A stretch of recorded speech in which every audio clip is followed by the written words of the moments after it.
जय शिवराय पाहणं सगळ्यात आपल्या डेली अपडेट या यूट्यूब चॅनल. तर मित्रांनो, आपण आजच्या व्हिडिओमध्ये बघणार आहोत की हवामान अंदाज पुढील जे ते काही दिवसांमध्ये कसा राहणार आहे. तर मित्रांनो बघा, जर का तुम्हाला डेली व्हॉट्सअपवरती हवामान अंदाज हवे असतील तर तुम्हाला काय करायचं आहे, डिस्क्रिप्शनमध्ये दिलेल्या ऑफिशियल वेबसाईटवरती येऊन जायचं किंवा तुम्ही गुगलवरती जाऊन htechYT.in असं सुद्धा सर्च करून जिथे येऊ शकता मित्र. तर वेबसाईटवरती आल्यानंतर तुम्हाला कोणती जी पोस्ट असेल ती ओपन करायची. ओपन केल्यानंतर ती जी पोस्ट असेल ती अशा प्रकारे खालती स्क्रॉल करायची. स्क्रॉल करताच तुम्हाला एक WhatsAppचा लोगो मिळेल. त्या लोगोवरती क्लिक करताच तुम्ही जे ते WhatsApp ग्रुप जॉईन होऊन जाताल आणि तुम्हाला डेली जे ते एकदम फ्रीमध्ये तुम्हाला हवामान अंदाज जे ते मिळत जातील.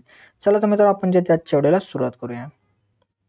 ओके, तर मित्र बघा, गेल्या काही दिवसापासून सुरू असलेला अवकाळी पाऊस अखेर केव्हा विश्रांती घेणार हा सवाल राज्यातील शेतकऱ्यांच्या माध्यमातून उपस्थित केला जात आहे. राज्यातील विदर्भ, मराठवाडा आणि मध्य महाराष्ट्रातील अनेक जिल्ह्यांमध्ये वादळी पावसाने हजेरी लावली आहे. काल सोमवारी राज्यातील अनेक जिल्ह्यात मान्सूनची ढग जमा झाली होती. नागपूरसहित विदर्भातील अनेक जिल्ह्यांमध्ये ढगाळ हवामान पाहायला मिळाले, तर काही ठिकाणी वादळी पाऊस झाला. मध्य महाराष्ट्रातील नाशिक जिल्ह्यातही काल ढगाळ हवामान तयार झाले होते. तसेच सातारा जिल्ह्यातील अनेक भागात काल वादळी पाऊस झाला आहे. यामुळे तेथील शेतकऱ्यांच्या शेती पिकांचे मोठे नुकसान झाले आहे. रब्बी हंगामातील काढणीसाठी तयार झालेल्या शेती पिकांचे आणि फळबागांचे मोठ्या प्रमाणात नुकसान झाले आहे. दरम्यान जेथे भारतीय हवामान खात्याने आज देखील राज्यातील अनेक जिल्ह्यांमध्ये पावसाची शक्यता वर्तवली आहे.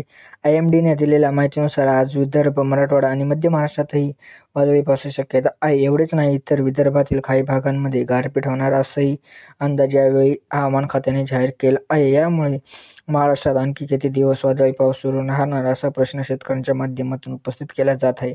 याबाबत हवामान विभागाने सुद्धा मोठी माहिती दिली आहे. IMDच्या अंदाजानुसार महाराष्ट्रात 24 एप्रिलपर्यंत अवकाळी पावसाची सक्रियता कायम राहण्याची शक्यता आहे. म्हणजे उद्यापर्यंत वादळी पावसाची पोषक परिस्थिती राहणार आहे. पुढील 2 दिवस विजा ढगांच्या कडकडाटासह वादळी पावसाचा अंदाज आहे. पण जे ते वादळी पावसाचा जोर ओसरणार असे म्हटले जात आहे.